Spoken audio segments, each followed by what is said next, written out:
finding resources was a big thing for me, because I realized going into this that there's no way you can ask or answer all of the questions that are going to come up. Like there's only so much to research. And so I was looking into as many stories as I could, doing a lot of Googling, trying to find videos about it. That's another reason why I continue to make the content that I make, because it wasn't there when I wanted it. Like the kinds of videos that I was looking for, and more like the whole journey and the real story of it, I didn't at that time find anything like that. So I wanted to fill that void. But so yeah, YouTube videos, Googling, forums. But the biggest thing for me was joining a Facebook group for amputees. They were kind enough to accept me before I was one.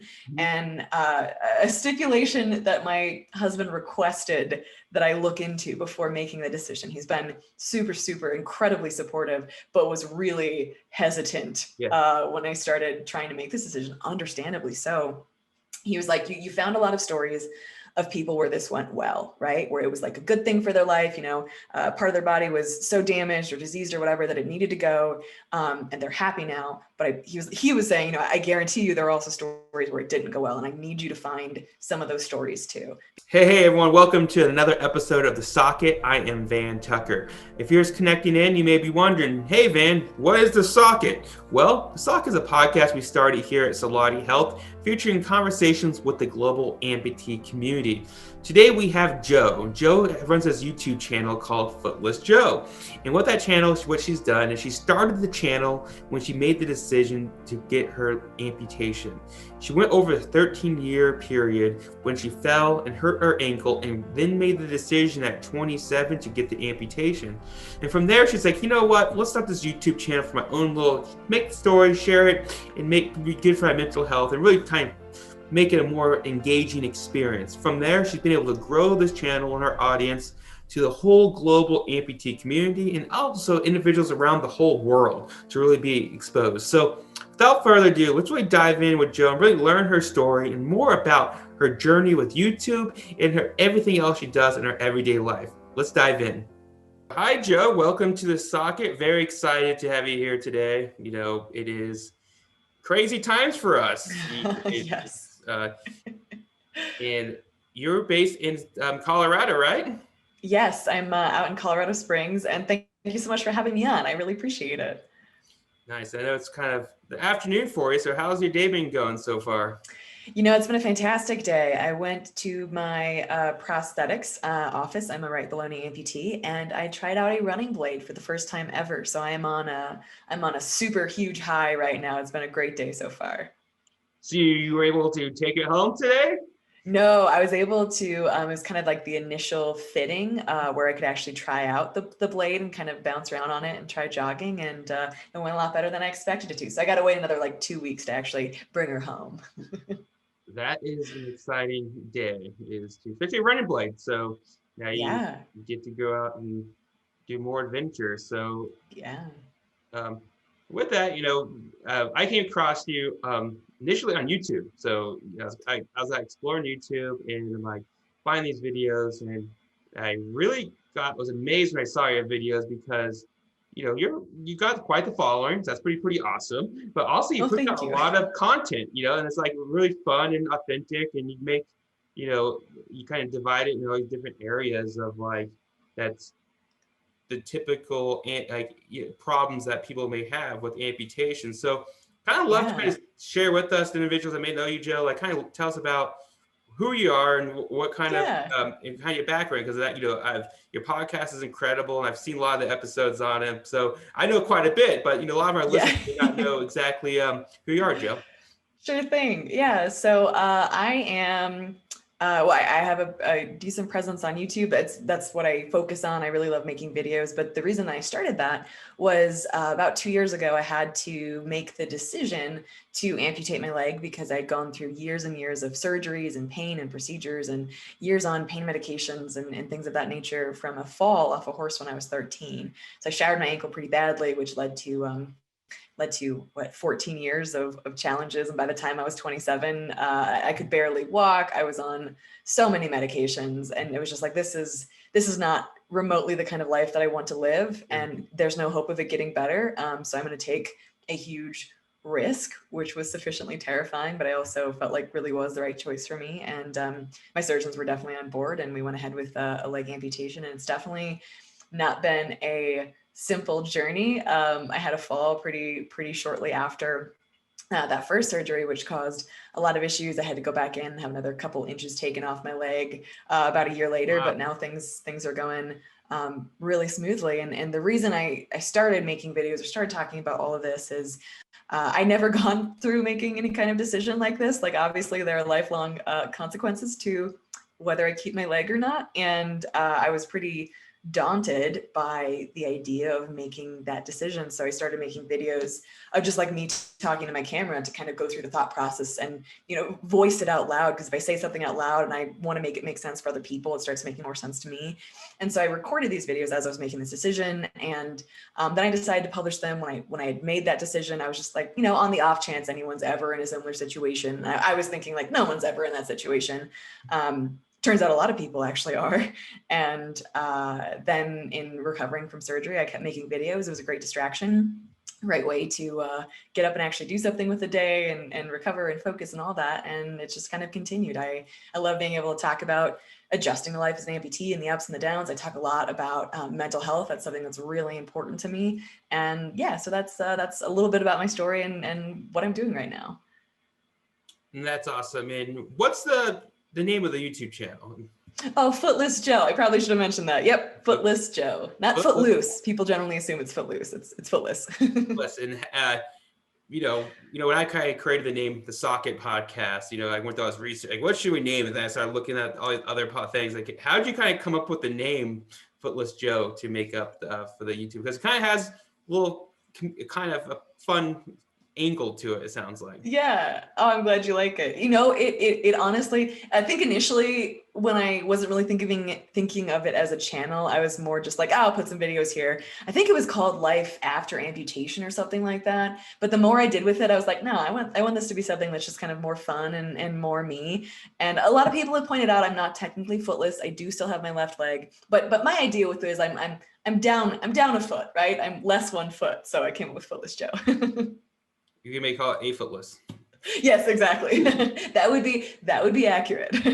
Gotta love the internet. People get very critical. Oh, they do indeed. I've had some people upset with me, and I'm like, I'm sorry, but it's named now, so what am I gonna do? That's awesome. And with the YouTube channel, you kind of mentioned you do a lot of mental health, and you kind of make some of these videos kind of funny as well. Like, hey, So I was wondering, how do you kind of go about making the video content that you come up with? Because, a lot of people, taking action to make the content is like the hardest part. So how did you kind of go about actually making content and being comfortable showing all these different things you do?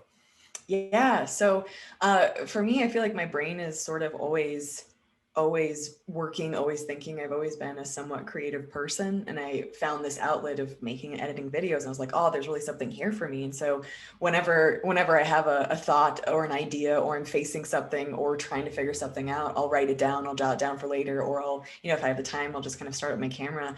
I found that, there's definitely a learning curve to getting comfortable talking about anything, talking about, more difficult subjects or harder days.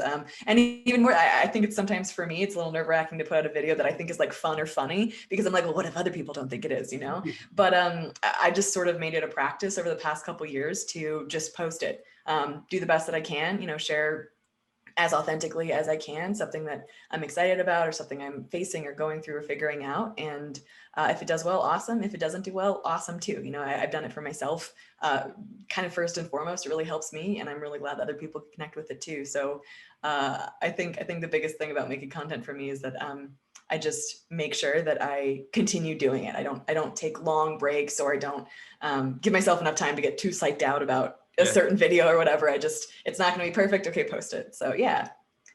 That's awesome. And, YouTube and everything, has its life, and it's really like a time capsule. Like as before we started the podcast, like, oh, I think I know Joe, but maybe not everyone. It's your YouTube channel. You post quite a bit of things on it, but what's some of your things you love doing outside of making content in your YouTube channel? Yeah, great question. I love Probably my favorite thing to do is go walking, go hiking. That was one of the big reasons that I kind of made this decision in the first place. I love being outside. I live in Colorado Springs near the mountains, and taking my dogs on a hike, or just going on a long drive with my husband, visiting local coffee shops. I've been getting into Ninja Warrior gym. I'm no good at it, but it's a lot of fun. So kind of playing around with some like Ninja Warrior courses and rock climbing. Basically anything that I can do that gets me active and challenges me, brings me a lot of joy. I also love public speaking. There's not been a lot of opportunity for that, considering that seeing people in person is not really recommended at the moment. But public speaking is a huge passion of mine, and it has been since I was a teenager. I love being in front of people and connecting with an audience and sharing a message that I think matters. So yeah, I do art as well. I'm a little bit of an artist. I'm still playing around with it. I paint and draw, and yeah, there's a lot of things. Anything behind you? Did you paint? I did. Look at that. Yeah, quite a while ago I did that one. And the wall. Very cool. And a few earlier, some other episodes we actually interviewed an Ninja Warrior. So he was. Oh, that's awesome! Yeah. He is pretty extreme. You know, he's actually he came to the United States, was on the TV show and everything. And he is below the knee amputee as well. And I love that stuff. He went for it. So he does a lot of obstacle course things and pushing the limits. So it's pretty crazy what he does. That's awesome. So, you know, kind of you're a couple years into this journey now with the amputation. So I was wondering, like, some personal hurdles you faced going through that journey, and how did you overcome them? Yeah, I appreciate the question. I think one of the most challenging things for me, I guess there were two. The most challenging thing for me was really recognizing that, like, losing a part of your body, that's something that's worthy of grief. Like, it's a loss, even though it was to make my life better, right? It still comes with a lot of emotion. And over the past couple of years, allowing myself to process that, I meet regularly with a counselor. I'm really grateful to be able to do that, to kind of work through some of my, thoughts and feelings, to not just shove it all down into a dark hole, hoping it'll never emerge again, which I used to do for the first, 2 decades of my life, but to actively, grieve the loss, grieve the fact that, 13 onward, my life was surgeries and crutches and pain. And I'm really grateful for where I am now. But to be able to kind of feel those emotions was really difficult for me. And I think the second thing is I didn't expect, I kind of thought that, okay, my ankle's the problem. If we cut off my ankle, granted, it's going to be very challenging, but at least that problem will be solved. Turns out that, setbacks and things not going according to plan is very, very common. And I think I went into this, I expected like a huge life change. I expected to like have to adjust to things and, what is wearing clothes with the prosthetic leg? How do I make that work? Or what about stairs? Like I expected that kind of stuff, but I didn't expect like a socket, a prosthetic leg socket that doesn't fit right and makes your leg hurt so much worse, and having to go back for appointments and having to take time off work for that. I didn't expect, a fall that set me back 8 months. I was on an iWalk and crutches for a long time after I went through the surgery that in my mind was like to end all surgeries, which obviously was a naive way of looking at it. But learning to have patience, and something my dad always used to say is you can do anything temporarily. So keeping in mind in those moments that I'm like, this feels like it has no end, when there weren't any answers, I didn't know what was going to happen. I knew I couldn't walk. I knew that life was a lot more exhausting and difficult than it was before I had an amputation, and I still couldn't walk, just reminding myself that this is where things are right now. I'm going to do my darndest to find whatever I can in this period. Don't let myself feel what I need to feel, but this is temporary. It might be hard right now, but it's temporary, and I can find a way to get through it. So I think those are two of the definite struggles and challenges for me, was allowing myself to feel what I needed to feel, and then realizing that it's not going to be a straight line. It rarely is for many people.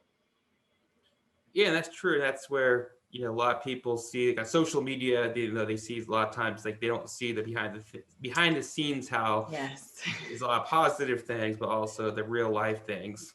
So that's kind of cool. Like, on your YouTube channel, how you kind of post a lot of that mix of content on there, trying to keep it diverse. Thank you. That was something that that's been a big goal of mine with all of this, is that you often see like the highlight reels.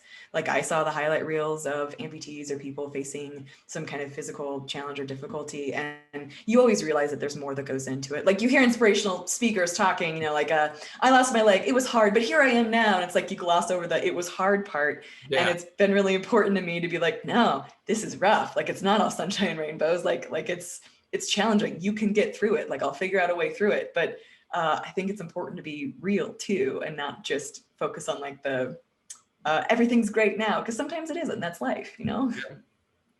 So with that, kind of going into it, and what's kind of been some, we like life hacks, what's some tips? So since, what's been kind of some fun, something that's outside your, like a running leg or the actual device, but what kind of Yeah. life hack have you kind of made over the last 2 years that you like never would imagine creating to kind of be more adaptive to what your everyday life? Oh, good question. Let me think on that for a moment, because I feel like there are a million little things that I've done to adapt. Our house is definitely not amputee friendly. It's tri-level, so there's a lot of stairs. Using an iWalk definitely helped, but that's less of a hack and more of just that it was a really effective walking Yeah. crutch to use. I don't know. It's definitely been interesting, all the ways that you have to figure out a new way to do things. And it might seem daunting at first, but then you figure it out. Like one thing, maybe we can call this life hack. I drink a lot of water. I live in Colorado. It's super dry here. I like to try to stay hydrated, and our kitchen is on the middle level. So if I'm upstairs in my office working, or if I'm downstairs in the living room just chilling, I have to make it up a flight of stairs or down a flight of stairs to get anything to drink or eat. And so we ended up finding just like a cheap like college fridge that I keep filtered water in downstairs, so that I don't have to like get my leg on and get up the stairs every time I want something. Those things, like those things that lessen the amount of energy that I have to spend in a day, are just absolutely vital. I also, again, Colorado, it's pretty cold. I haven't quite found out a way to not wear just shorts all the time, but I've realized that, I pretty much exist in athletic shorts just because it's so much easier for like taking your leg on and off and things like that. That's what I'm still actively working on. Yeah, and those are good ones. Keeping the fridge in different spots so you can kind of go through. And I see behind you, you have, I think, a YouTube award. How, I do, yes. Tell us about that. And how long? You've been doing the YouTube channel. Sounds like 2 years now. Is that correct? Yeah, So, just over, yeah. So how have you kind of been going out growing? What's been, because it's kind of daunting to a lot of people. Like, how do you grow a YouTube channel? So how have you kind of been kind of grow? Like started, you kind of said how you started, but how's kind of been the method that you've kind of been using to grow the channel to really expand the reach and whatnot? Yeah, so at 100,000 subscribers, YouTube will, if your channel qualifies as a decent channel, like if you have 100,000 subscribers and you're not just stealing other people's content, they'll send you this plaque, which is pretty cool. It's definitely nothing. It's nothing I would ever have expected, because I didn't start videos with the intention of like growing on YouTube. It's definitely become a focus as I've gone along, because I'm like, oh, this is really fun. It's really cool to focus on and like figure out what works and what doesn't, and what people like and what they don't. But the idea initially was just to share, and that is still the core of what I'm doing, is sharing and connecting with people and trying to build a community. But for the first couple months of having this channel, the growth was a lot faster than I expected, but pretty slow. It was like a couple thousand subscribers, which was amazing. But then YouTube will sometimes recommend your videos, and it's pretty random, and you can't predict it, and there's nothing you can do to make them pick you. It's just the algorithm. Yeah. And I had a couple videos that started going out to hundreds of thousands and millions of people, and so a number of news stations and magazines like People Magazine or Fox News or whoever reached out to me to want to do stories about the fact that I gave my foot a goodbye party. Like that was one of the videos I did to kind of bid it like thank you and goodbye. It was like breaking up with my ankle. So that definitely helped. And I think I've always tried, it's difficult for me to balance like wanting to do well on YouTube, because it is a major source of my income. It's, it's a very serious job that I really, really enjoy, but balancing that with what I want to share is not always what's going to do well. It's not always going to do well with the algorithm. And I have done this long enough to know that, like, okay, if I talk about this thing that I think is really important to me or I think people need to hear, I know that it's not going to, reach 100,000 people. I know it's just going to reach some of my audience, and that's okay. So balancing, figuring out what videos do well, like lists do well, like, 5 bizarre things I learned about amputation or, stuff like that. I really enjoy those, but I balance that out with what I really also want to be speaking about. And so it's an interesting process to learn about the algorithm and what works and what doesn't. And you think you have it figured out, and then they switch something. So it always keeps you on your toes. That's good. And with that, what's kind of, before you did your amputation, that's a big life decision. So what kind of resources did you use to kind of did you go online researching or talk to groups, or what kind of resources kind of helped you along the way to just kind of get more involved in the community outside, to kind of be educated on your decisions that you've been making? Yeah, so finding resources was a big thing for me, because I realized going into this that there's no way you can ask or answer all of the questions that are going to come up. Like there's only so much to research. And so I was looking into as many stories as I could, doing a lot of Googling, trying to find videos about it. That's another reason why I continue to make the content that I make, because it wasn't there when I wanted it. Like the kinds of videos that I was looking for, and more like the whole journey and the real story of it, I didn't at that time find anything like that. So I wanted to fill that void. But so yeah, YouTube videos, Googling, forums. But the biggest thing for me was joining a Facebook group for amputees. They were kind enough to accept me before I was one. Mm-hmm. And a stipulation that my husband requested that I look into before making the decision. He's been super, super incredibly supportive, but was really hesitant when I started trying to make this decision, understandably so. He was like, you found a lot of stories of people where this went well, right? Where it was like a good thing for their life, part of their body was so damaged or diseased or whatever that it needed to go, and they're happy now. But he was saying, I guarantee you there are also stories where it didn't go well, and I need you to find some of those stories too, because I need you to see not just rose-colored glasses. Because it's easy to think, like I said, I get rid of my ankle, I get rid of the problem, everything's good, but that's not how it works. And so I did that. In that forum, I really respectfully asked if there is anyone who wants to talk, who's willing to talk, that this hasn't gone according to plan, or you're really struggling or having a difficult time. I'd love to hear your story, because I'm trying to make this decision, and I want to hear both sides of it. And a couple people were kind enough to share what they were going through, and so trying to balance those two things, because I find it, everyone goes into things with a bias, right? So as I'm searching for stories, I'm not searching for like disaster stories. I'm searching for like, well, who did it work for? And like, what went well? And the positive side of it. But rose-colored glasses are hard to take off, but it's important to do that. So that was definitely a gift. I'm really grateful to those people for being willing to speak to me. I have found that the amputee community is fantastically supportive of one another for the most part. And it's pretty cool to see. It's great to be a part of a community that's generally really caring and uplifting. That's awesome. That's what, that's the whole goal of our podcast, is to really bring people. And the whole idea is if we can get one person to really learn one little nugget, and that would be a nugget that's positive, but these are conversations, they can take a negative thing or other, for example, you like saying, you thought you kind of under the whole area getting the socket and making the good fit, and going through all the adjustments, they're the things that you may not find online very easily when you start online. It's like, how many, but then you start learning a lot of people have tons of sockets they go through. Yeah, seriously. And then all the different things that go around getting that fit. And then as you become more active and things like that, your leg volume changes, all that stuff. So it's a big component. The whole world. Yeah, absolutely. Exactly. So with that, public speaking, you mentioned, was one of your big things. And I was wondering now, since have you been going out doing many online speaking things or with the community, or how's that been going? Yeah, so that's not something I've spent a lot of time pursuing. As soon as the pandemic hit, obviously not a whole lot of public speaking would take place.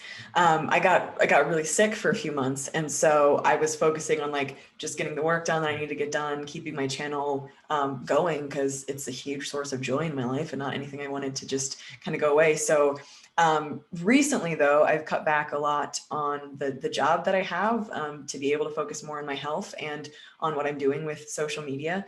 And so that's at the top of my list that I would love to. Like I said, I really love public speaking. I've been a part of Toastmasters. I don't know if you know what that is. It's like a public speaking club. I was nerdy enough that I was the president for a year here in Colorado Springs. And it's just fun. It's very challenging and frightening in a good way, you know? Yeah, something I need to do most likely. I don't like speaking. I run a podcast, but who would have think? I'm not a speaker. Yeah. So, isn't that funny? I mean, like this is just like a conversation versus a bunch of eyes on you, you know? Exactly. So, you know, with all the episodes you've done, what's been like I guess you call them, what do you call your posts? You videos, episodes. I like episodes. It sounds cooler. Yeah, what episodes, videos. So out of them, what's one video that you posted and you got a response that like, whoa, I was not expecting that to happen. Oh yeah, that's a great question. The one that jumps to mind is I think it's like a 4-minute video. And usually shorter videos don't do as well on YouTube because they prefer that people, watch it longer, so on and so forth. But I did a video of going back to visit the field where I fell off the horse, where I shattered my ankle, where it all began. And this was like, I don't know, maybe 6 or 8 months after my amputation. And so going back to the place that at 13, this all began, we kind of we didn't break in. I think it was technically legal that we were there, but it was hard to get to. A buddy of mine came along with like his drone to film. And it was the first video I'd ever done where I'm like, I want this to feel a certain way. Cause usually I'm just, I'm telling a story or like going to the prosthetics office and talking about what's happening there or, talking about this, but to have like a bunch of different shots that I put together and trying to make it like cool and make someone feel what I was feeling. I didn't expect it to do well at all because I'm like, this is an interesting video to me, but who knows? I was hoping against hope that the algorithm would deem it worthy to be seen by people, and it did. Probably a month after I posted it, it blew up, and again went up to like quite a few people, like hundreds of thousands of people, and the response was really great to see. People are interesting on the internet, but the response was largely really positive, and that was fun to see because it was a different kind of creative endeavor for me. And I was like, I like this. I like sort of I want to put this in quotes, but like the filmmaking aspect of this. It's awesome. Yeah. So that was a lot of fun. Yeah, I see that you had drone shot. It was a cool. Yeah, exactly. And then how about TikTok? TikTok has been around for a while, but now everyone's talking about it. Yes. Mainstream. So are you been doing many TikTok videos? Yes, I have. I started it back last December when most of what I knew about TikTok was people made fun of it.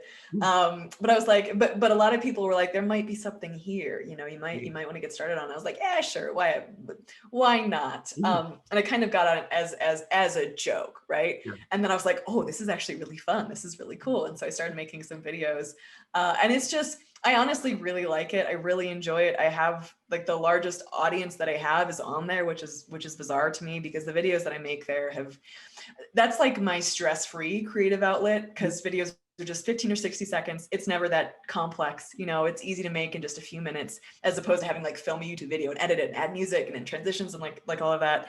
But TikTok has just been a blast. So I'll do, just silly videos or educational or, talking again about whatever matters to me, whatever I think people would like to hear. So I think it's a great platform. And I found it to be really, other people have very different experiences, but I found it to be incredibly supportive. And I think it's great too, because the audience on TikTok is a lot younger, generally speaking. And so to be able to kind of get a message of like, hey, I'm an amputee, ask me questions. This is nothing to be scared of. It's okay. It's okay if you ask me the thing that's on your mind. I'd love to answer it for you and kind of hopefully breaking down some of the stigma that maybe younger people could be growing up with. Because I know I did. I definitely didn't hear much about people with disabilities or people who were that different than me than I was when I was like 14, 15. So yeah, it's a great app. I think it's fun. I mean, there are obviously concerns with it, but I really enjoy it.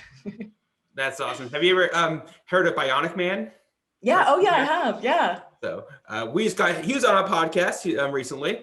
That's awesome. So Bionic Man, he was on the podcast and it was incredible because he goes through and you guys should, if you guys don't talk, you guys should connect.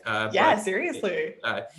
He's that's one of the main things is going into a lot before COVID, it was going into schools and just really breaking the stigmas on people asking questions. And the Bionic Man concept is cool because it changes the mindset. A lot of these children now see themselves as Bionic Man. So someone says something to them that kids are mean, they don't understand what they're saying because they're younger and they don't realize it may hurt someone, but they say stuff. And it's kind of crazy to hear his story, how these kids are going through and actually going up to these other children and saying, no, I'm Bionic Man, I'm a superhero. Oh, that's so cool. Like, that's like, what an awesome result to have. But cool, getting towards the end here. It's been a really awesome podcast, really your story and how you've been kind of taking it and being very creative on YouTube and expanding the reach of what the whole community of what can kind of show the positives, the fun side, but also the whole mental health side. So I was wondering, is there any kind of question that, I didn't ask that we should have talked about? Sure. I think we covered a lot of it. And like I said, I really love being able to be a part of what you're doing here. I think the one thing that I would share is I think there's such power in sharing our stories, like regardless of who you are, your story is worth and value. And I love being a part of podcasts that, showcase different people and other people tell their stories. And that's just really important. So I really appreciate what you guys are doing here. That's awesome. So can you just let the audience know how they can find and connect with you? Yeah, absolutely. So on pretty much any social media platform, you can find me under Footless Jo. And that's J-O, not J-O-E. So YouTube is where I spend the majority of my time. TikTok, Instagram, Twitter. I'm starting to look into Twitch too, because that could be pretty fun. So that's where you can find me. I'd love to see you there. Cool. Well, Jo, thank you for being on the podcast. It's been a pleasure, and have a great day. Thank you. You too. A good one. Bye. Bye.